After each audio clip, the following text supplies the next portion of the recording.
Hello, BookTube.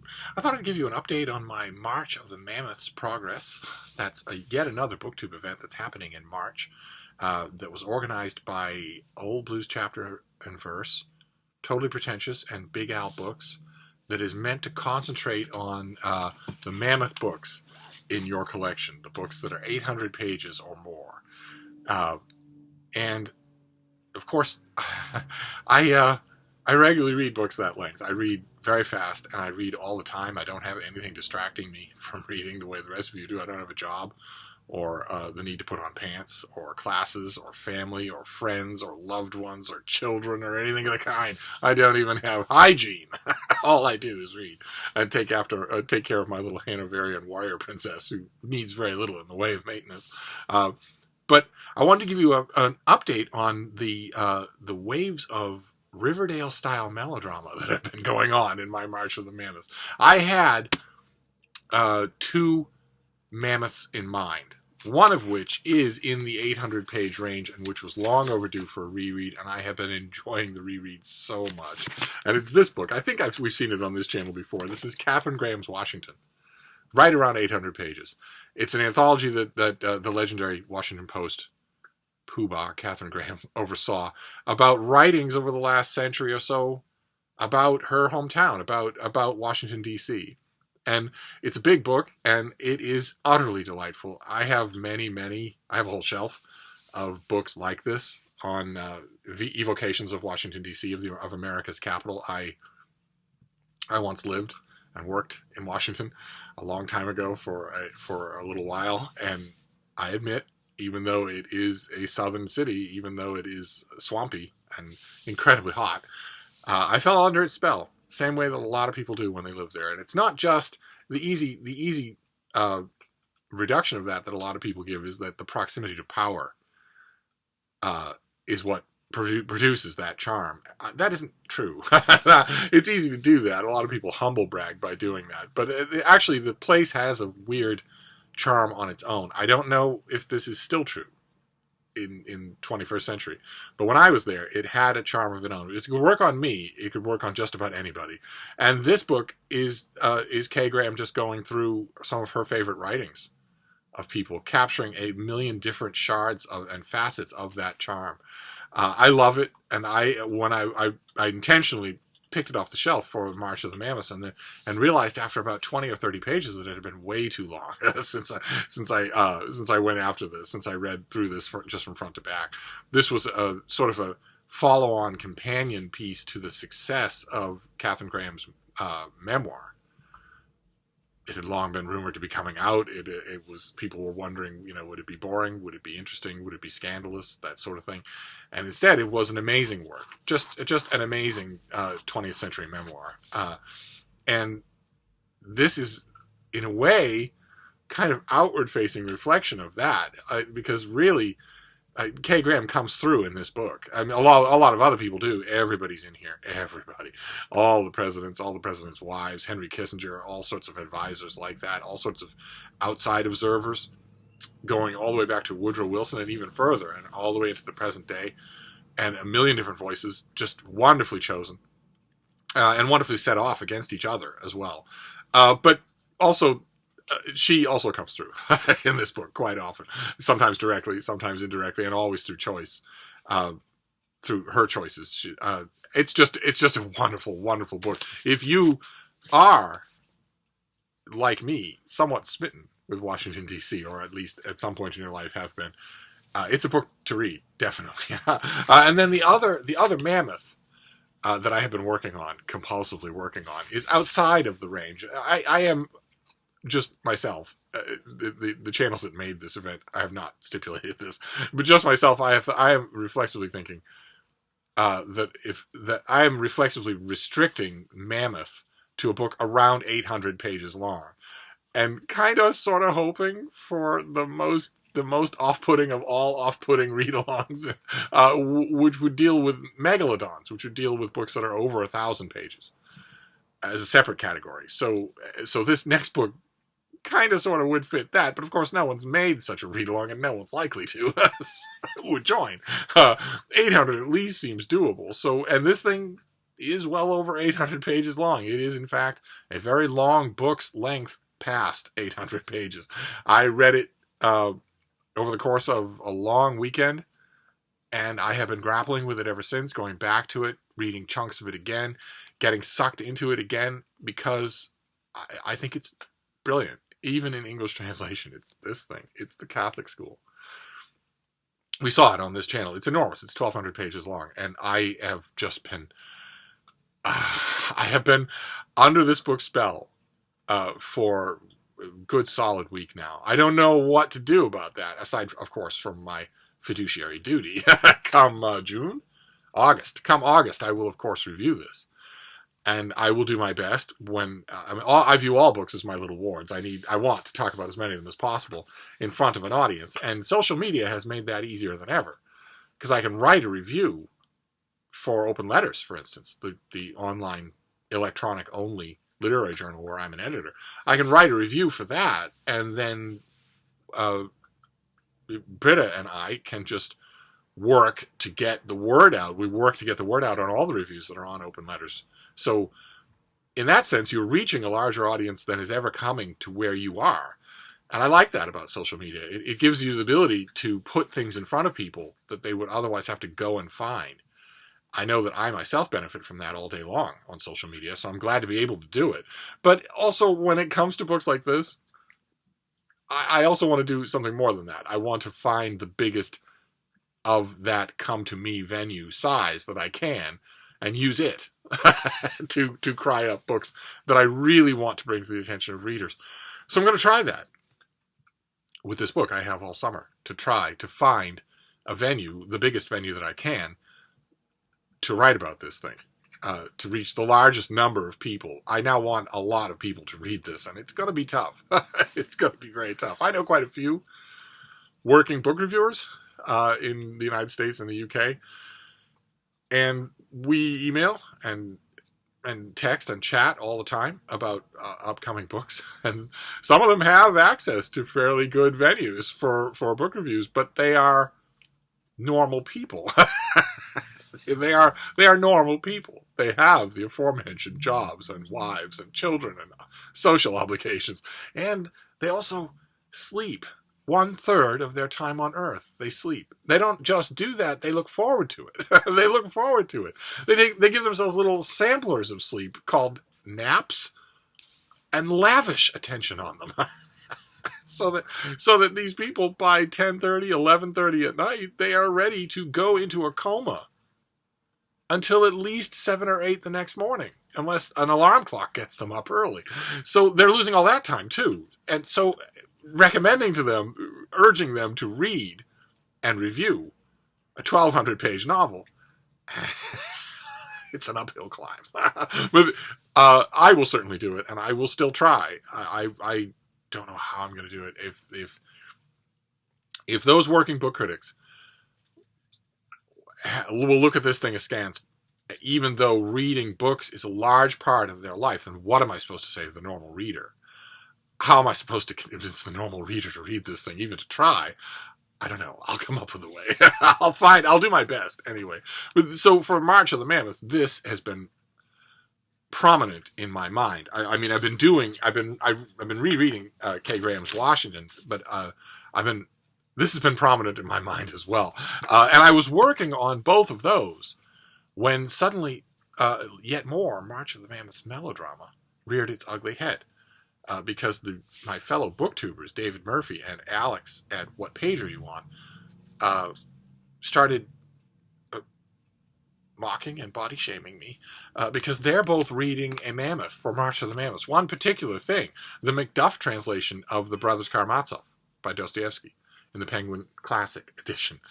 And they've been holding it up on their channel, and they've been talking all about how special it is, and Dostoevsky this and Dostoevsky that. And they've also been contacting me, in shirtless Skype sessions to say that if I don't put this on my March of the Mammoths reading, then they'll say mean girl things about me on social media.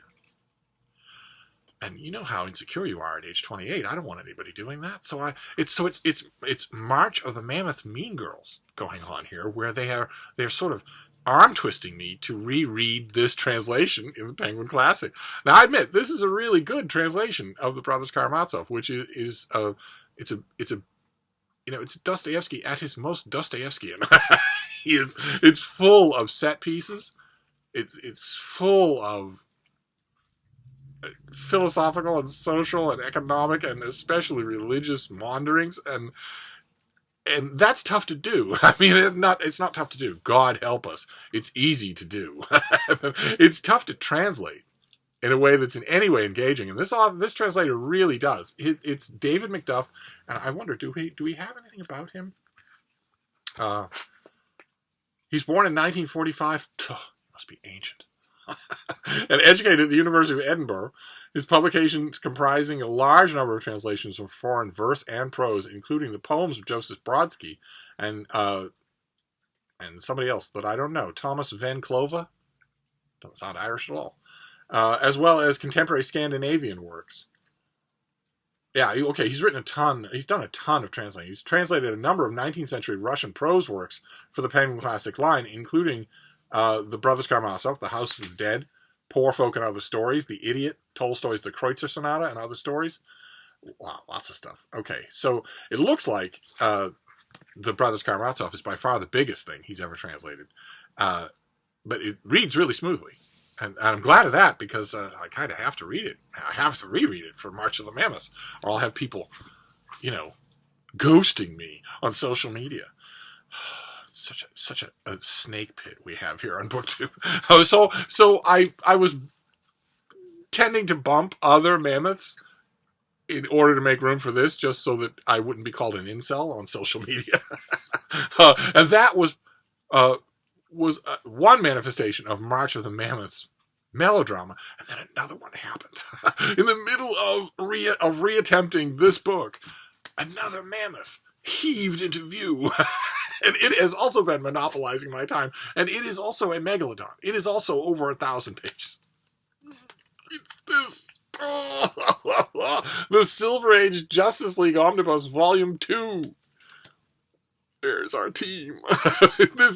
There they are. This is the Justice League. It's in the 1960s. These are like 40 issues from the 1960s. It's an enormous thing. Almost all of them are written by the great Gardner Fox, and most of them are drawn by the great and uncelebrated Mike Sekowsky. Let's see here. But later on, as these issues go on, I mean, they show classic problems with the Justice League and how to write the Justice League issue by issue, month after month. I wish the back has this. I wish the back had a gallery of the covers of the issues, because later on, after a while, in the later issues of this run, the covers are by Neil Adams, and they're incredibly good. Not as good as Nick Carty, but still good. This Neil Adams guy, he has a future in comics. But the Gardner Fox is such an inventive writer in a cheesy way. I mean, in a very, very cheesy way. And he confronts the problems with writing the Justice League by simply not writing the Justice League. He just reduces each member to a couple of signature gags or gimmicks and goes from there. The emphasis in his stories is very much on the cleverness, the outrageousness of the threat, of the problem in each issue. And he and Mike Sekowsky were succeeded. They did the Justice League for a long time. They're a large part of Volume 1 in this too. But they were succeeded by Denny O'Neil and Dick Dillon. And Dick Dillon is a weird comic artist. If you think Mike Sekowsky, his main defining characteristic as a comic book artist is his inability to draw waistlines. All of his characters just go straight down from their shoulders to their ankles. It's kind of weird. It's a fat Justice League that he gives us. Except for Wonder Woman, of course. But even then, when he's not paying strict attention, even she is a dresser drawer instead of a person. But Dick Dillon is a comic book artist that you really need to... I had a friend in the 60s who said the only way that Dick Dillon's art makes sense is if you're high as a kite. Otherwise, no. And that when you are, his artwork is really enjoyable. And in this anthology, I think it's proven beyond a shadow of a doubt. Because here we see him with strong inkers, which he really needs. And also weak inkers, that let him sprawl all over the page, doing incomprehensible stuff. He can't draw action. He can't draw faces. He can't draw characters according to a book, according to a standard look of what they're supposed to look like. And he certainly can't draw sequential artwork. Dick Dillon's comics make no sense unless you're being told page by page, panel by panel, what's going on. Not true of Mike Sekowsky. He can draw almost without a writer. He is still comprehensible almost without a writer. And everybody is drawn in to these issues. Everybody. A huge number of DC heroes. Not just the Justice League, but also the Justice Society.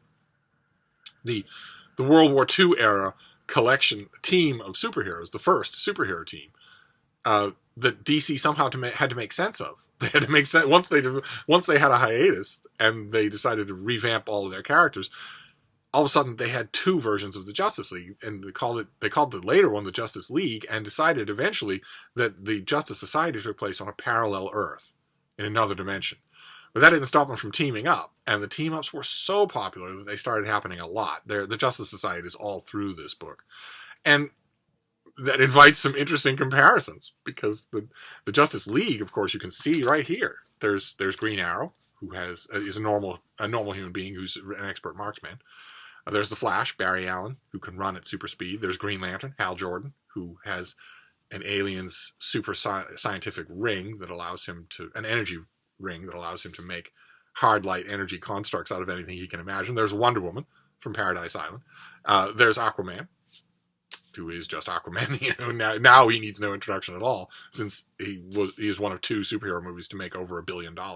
There's Batman, Superman, and the green guy is Martian Manhunter, John Jones from Mars, who never really caught on, even though he was a founding member of the Justice League and has been in DC Comics forever. He hasn't really caught on the way any of these others are, so it's a little difficult. He comes and goes in this volume. That's the Justice League, also including the Atom, Ray Palmer, who can shrink to subatomic size, and later on Hawkman and characters, and even Zatanna. And also in a wonderful, they add on a Journey into Space issue here for Adam Strange, the Earth archaeologist who is periodically abducted by a Zeta beam and brought to another planet where he has adventures. Adam Strange is a wonderful character. Wish he was on the cover of this book. He's in a couple of issues in this gigantic anthology.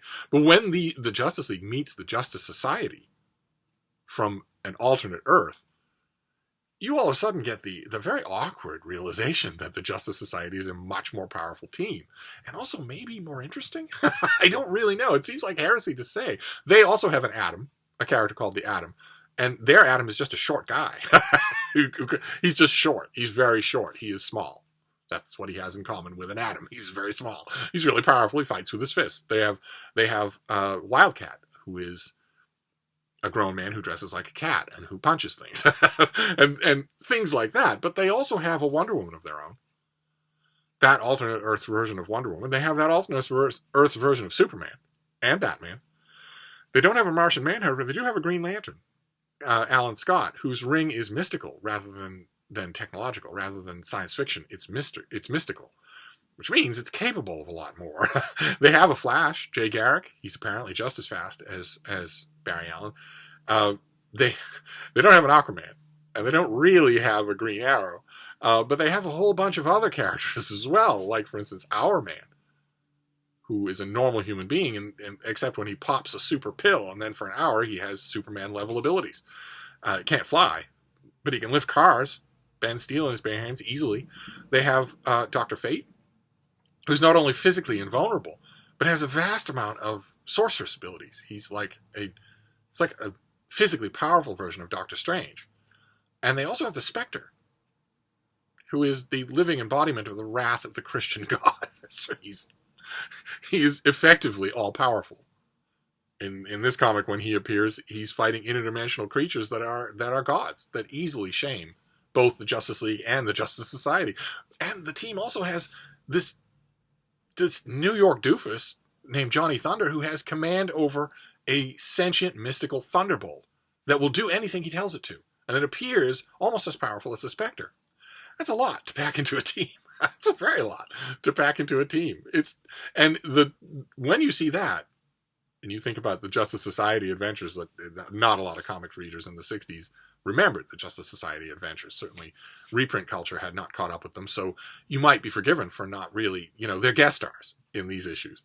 But the same problem occurs with the Justice League itself, which is, what do you do with a team like this? How do you keep them occupied? I mean, yes, Batman, Green Arrow, Hawkman, the Atom, sure. But the Flash and Green Lantern start to create greater problems. How do you keep these people occupied? The Flash, in his own comic book, has a gigantic rogues gallery of villains solely designed to keep him busy. You team him up with a guy who can create an energy construct of literally anything he thinks about. It's going to be that much harder to make a menace that will give them any kind of a challenge. What happens then if you add the Martian Manhunter, who has Superman-level strength? You add Superman. You add Wonder Woman.